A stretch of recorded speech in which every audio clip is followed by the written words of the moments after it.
First of all, I'd like to welcome Mr. Vijay Mahajan. I consider Mr. Mahajan as a visionary man who really has great ideas and visions for the future of the country as well as the humanity as such. He has a rich experience, which was very briefly summarized by my colleague. And probably for last 45 years, he has been a pioneer in social engineering. And he's a man who knows everything about any field.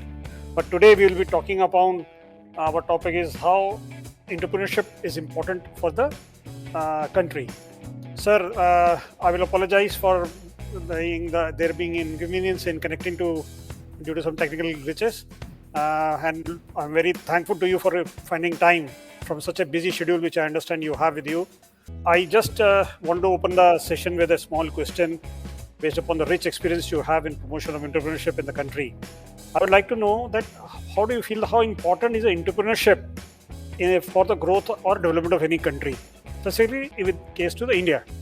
So what do you feel like? Entrepreneurship is the answer or the key or one of the alternatives, or whatever way you feel like you want to present it. So that's my viewpoint. I would like to learn from you. Of course, entrepreneurship is important, but it's like giving an answer. But what is the question we are asking? The question is not how important is entrepreneurship. Of course, it's important, but in the context that we are facing right now, if let me emphasize, the title of this session is got to do with youth unemployment, the challenge of youth unemployment, a worldwide challenge. It's not just India. I'm aware that this conversation we are having, Changemakers20 Summit, it's in the context of the global G20 Summit. So while I will take some examples from India, but let me speak to the global audience, to my friends, if there are any from Latino countries, Latin America, or from Africa, or indeed from North America or Europe, and certainly from Southeast Asia and Australia. What is really a huge issue around the world is that on the one hand, the world is getting younger. Both South Asia, India, the median age is 29. Africa, on the whole, is even younger.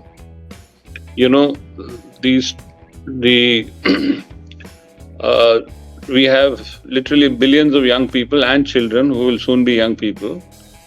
And yet, we all seem to be stuck with an economic structure all over the world where there's just not enough livelihoods for young people.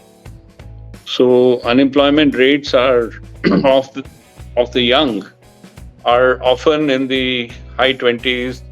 In India, it was as high as 30% in 2020. It's now down to 23%. But even 23% is roughly 1 in 4 young people is unemployed, and that's official data. There may be some underreporting. So, and in many African countries, sub-Saharan African countries, some of the Latin American countries, the problem is even more severe, 30, 35, 40% youth unemployment. So under those circumstances, entrepreneurship, to come to your question, becomes extremely important because the economy is not generating jobs for you. Jobs meaning where you are employed by an existing entity, whether it's a country or through its public sector, or whether it's a company which are giving jobs. Those are few and far between. And so therefore, we are in a situation where it's becoming quite difficult to get regular jobs, whether they're salaried jobs or even, daily wage rate jobs. So then what do? You basically have to be self-employed. And if you have to be self-employed, then you have to be entrepreneurial. So in order to give thrust to entrepreneurship, what should be the initiatives taken by the government or anybody? What are the initiatives which you feel could be more forceful, which promotes entrepreneurship in the country, or whether it's communities with all the social sectors being given the opportunity to grow? See, once again, uh, expecting the government to promote entrepreneurship is a contradiction in terms. In the first place, an entrepreneur is somebody who's significantly self-promoted. There's these, and even if you do need help from others, and indeed, let me not imply that an entrepreneur is 100%, self-promoted, but in that list, the government is really fairly low down in the people from where you can help, expect help. First and foremost, actually, you expect help from yourself. You need to be entrepreneurially motivated, and there are behavioral traits such as achievement motivation, which are extremely important. A lot of work has been done on entrepreneurial motivation or achievement motivation. There was a psychologist at Harvard University, David McClelland, who had done work on this in the 1960s. Since then, a lot more work has been done. So while achievement motivation is the core of entrepreneurship, it does not by itself complete the set of traits that you need to be successful as an entrepreneur. You need many other things. You need the ability to take calculated risks. You need the ability to be able to deal with people. You need to be able to manage teams. You need a reasonable understanding of accounting and finance. If you're doing technical things, then you need certain technical expertise. So, an entrepreneur in some ways has to span a number of traits, number of specializations, and but the core of that is the ability to persist, to excel, to work hard, to achieve something, and that's why McClelland called it the achievement motivation. So that's the first on the list of who will help. Then comes your immediate family and friends. They may help you materially in terms of giving some startup money. They certainly should provide you encouragement.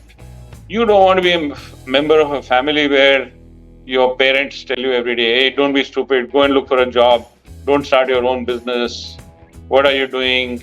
You're ruining your life. You don't want friends who tell you, hey, come on, man, just go to the city, just find some job. What is this? You're starting a business, it'll sink.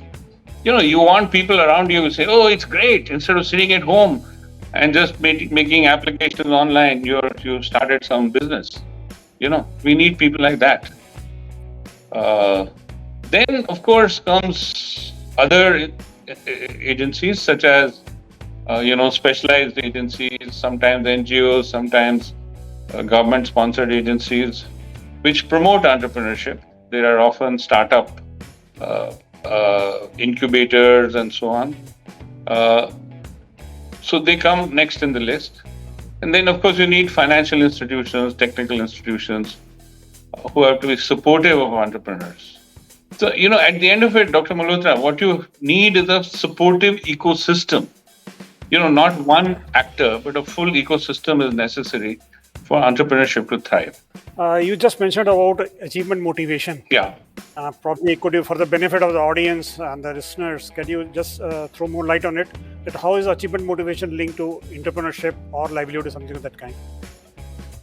Well, as I explained, it is a behavioral quality or trait, TRAIT, of an individual. And it's characterized by certain,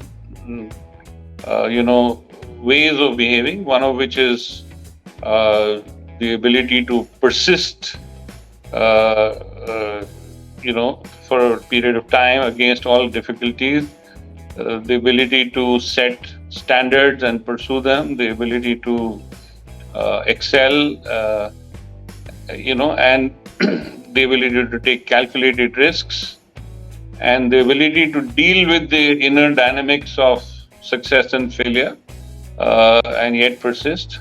All these together, it's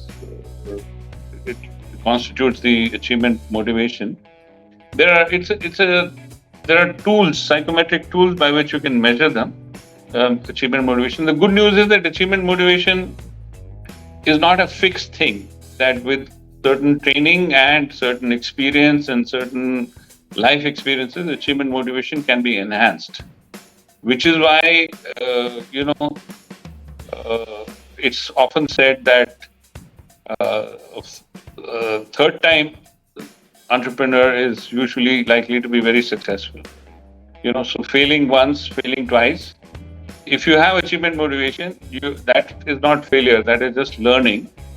And you third time, fourth time, whenever you start, you basically then start from a higher level of capability. Right. Thank you.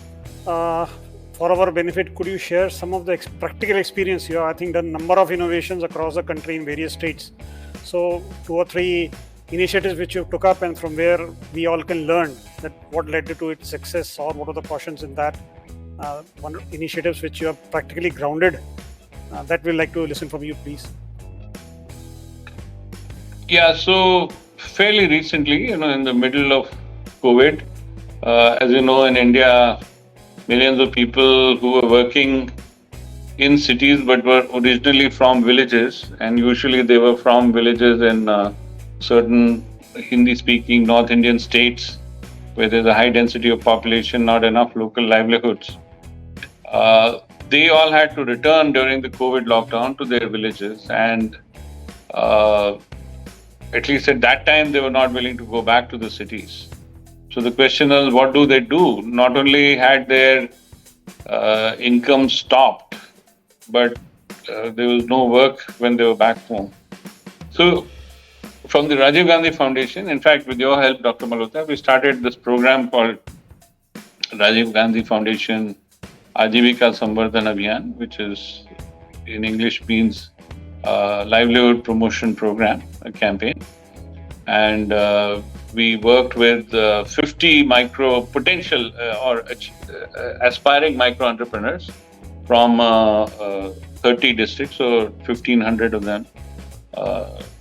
And we helped them to identify, first of all, we selected them carefully. So these 1,500 were all selected out of, in each district where we selected 50, we interviewed 250.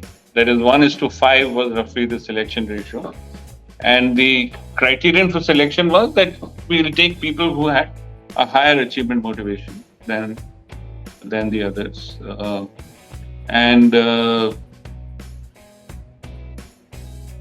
Then in each district, we had a person who was usually from a local NGO, whom we had trained specially in entrepreneurship promotion, and they were called mentors.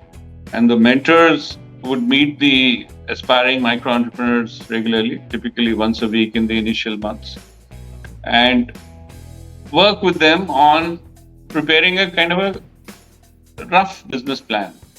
First of all, identifying what activity should they start, and we always stress that you should start not from supply side, but from the demand side. Not from what is being produced in the village, or not from what you know how to produce, not in terms of your skills, but whatever market you've chosen, nearby town or some other market, what is in demand in that market that you can make? The market may want 1,000 things. You can make 5 things out of that. Focus on those 5 things and see if there is enough of a additional demand for it for you to also enter the market. So a kind of a rough market survey used to be done, and then they would identify maybe a couple of activities and eventually choose one. Then the question was where to locate the enterprise. Should it be in their own village and then they go to a town nearby to sell things, or should they have a shop in the town or a workshop in the town? So locational decision, activity decision, and then of course things like if you needed some additional equipment or skills, then how to get them. Sometimes you needed permission for some activities, so how to get the license. And of course, the biggest question is, to start any activity, you need capital. So where to raise the money from? Now, please remember that in our program, the Rajiv Gandhi Foundation was neither giving loans nor grants. And that was a tall order, in the middle of COVID, to tell people, hey, we'll only tell you how to start an enterprise, but you have to raise your own money.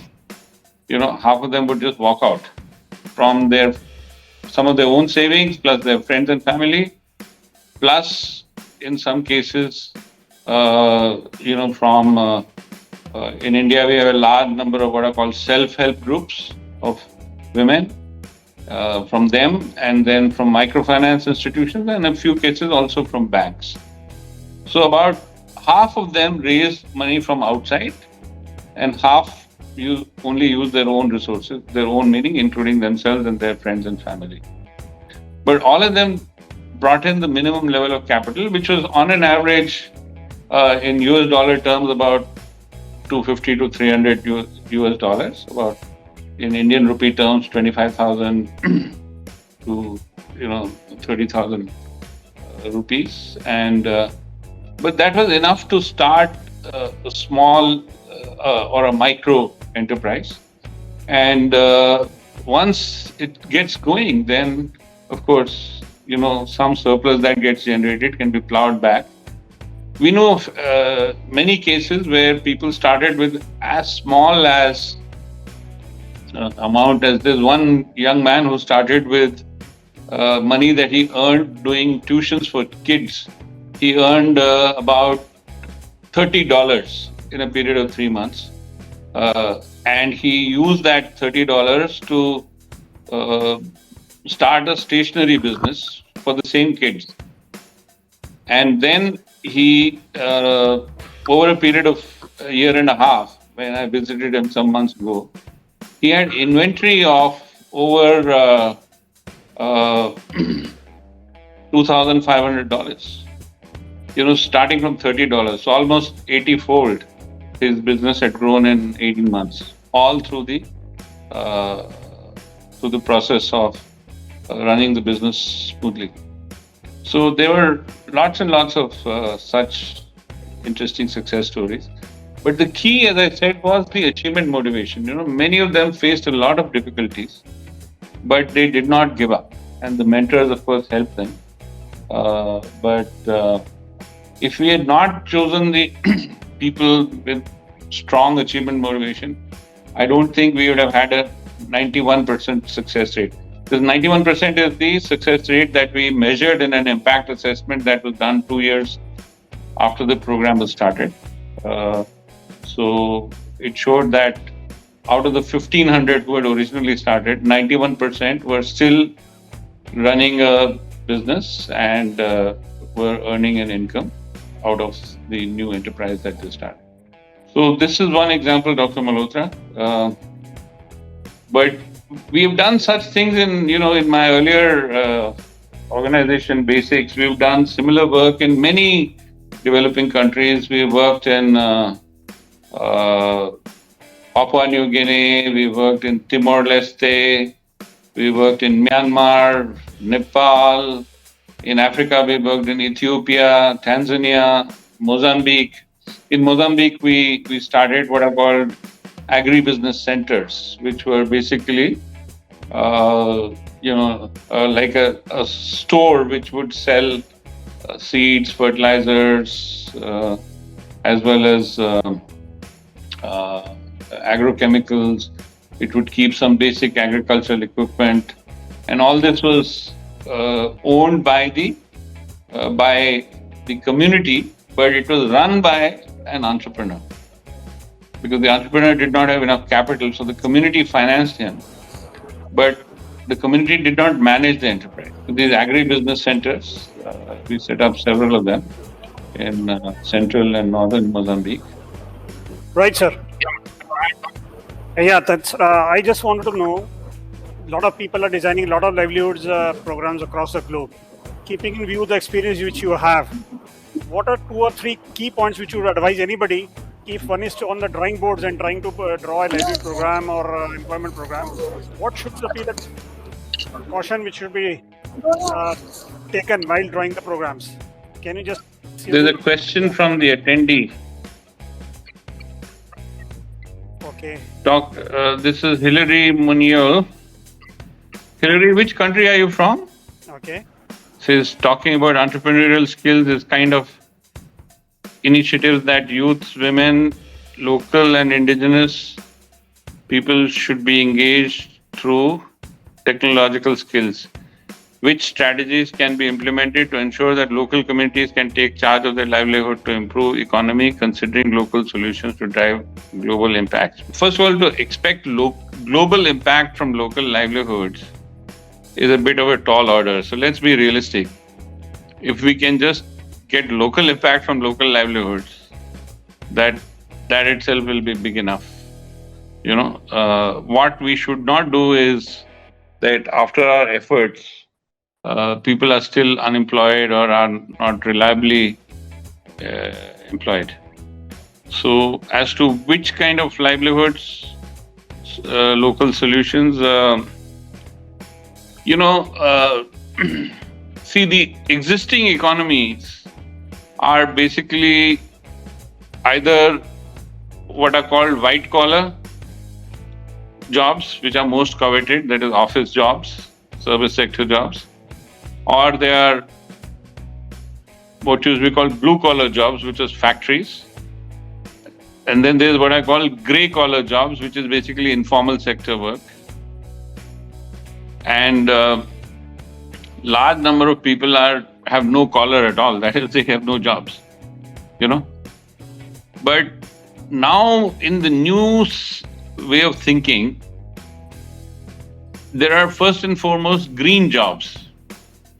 By green, we mean jobs which are, either based on natural resources like land, water, forests, trees, energy, particularly solar energy, and water is both, surface water, groundwater, and also marine water, So what are called the blue economy.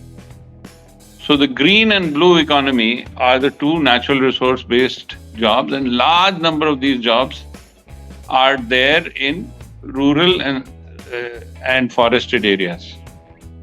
And because in a large number of developing countries, we have overexploited the environment. We have denuded our forests, we have neglected our land slopes, we have let our water resources go bad.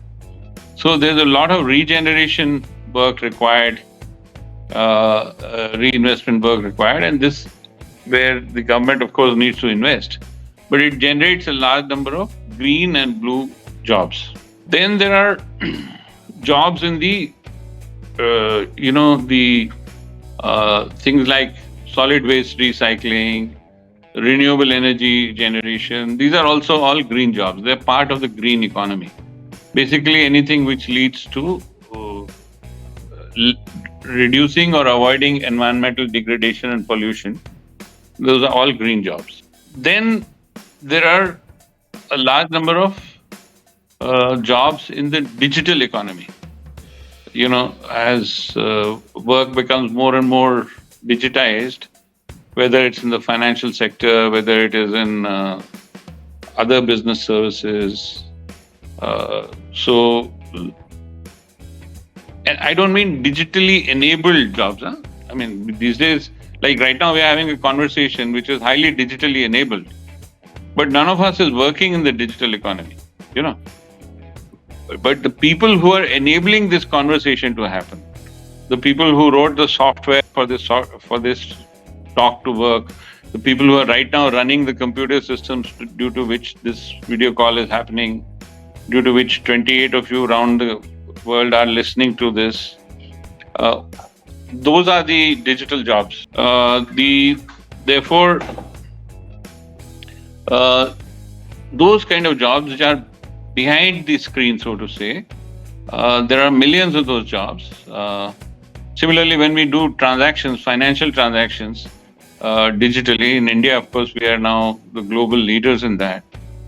So we just take like 5 seconds to send money from one place to the other, across banks, across currencies now. For each transaction, some 20 different softwares interact with each other. Many computer systems interact with each other. And the people who write those softwares, who maintain those softwares, people who maintain those hardware systems, those are all people who are in the digital economy. Then there are third kind of jobs, Hillary, in what is called the care economy, or the, basically care of young children, care of the elderly, care of the disabled, so these are jobs in the education sector, healthcare sector, household support sector, and stuff like that.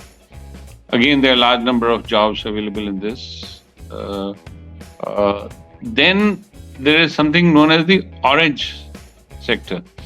The care sector is what I call the pink sector. The orange sector is the creative jobs, whether you are an artist or whether you're somebody who works on social media, or somebody who makes memes, somebody who makes YouTube videos, somebody who's doing animation, or somebody who's doing physical dancing, painting. All of these are creative jobs, and that's the orange economy. So the new way to think about jobs is not the color of your collar, but the color of the sector. So the green sector and the blue sector are based on natural resources. Think of it as forests and water. And then there is the new white collar jobs is the digital sector. And then there's the pink sector, which is the care jobs, health, education, and so forth. And then there is the orange sector, which is the creative jobs, and both the traditional creative fields as well as in the emerging social media type of creative fields. So this is the new economy, and many of you in the audience who are young people would be participating in this new economy. But you'll find that the terms on which these jobs are becoming available is different from the old. There's no 9 to 5, there's no 5 days a week, there's no fixed contract. A lot of this is gig employment, So basically, the flavor of what you do and how you engage with others keeps changing. Thank you, sir. Thank you for giving a view or colors to the jobs, yes, which we all were talking about. In the end, I would like to thank you very much for finding time to have interaction with all of us. Thank you, Dr. Malhotra.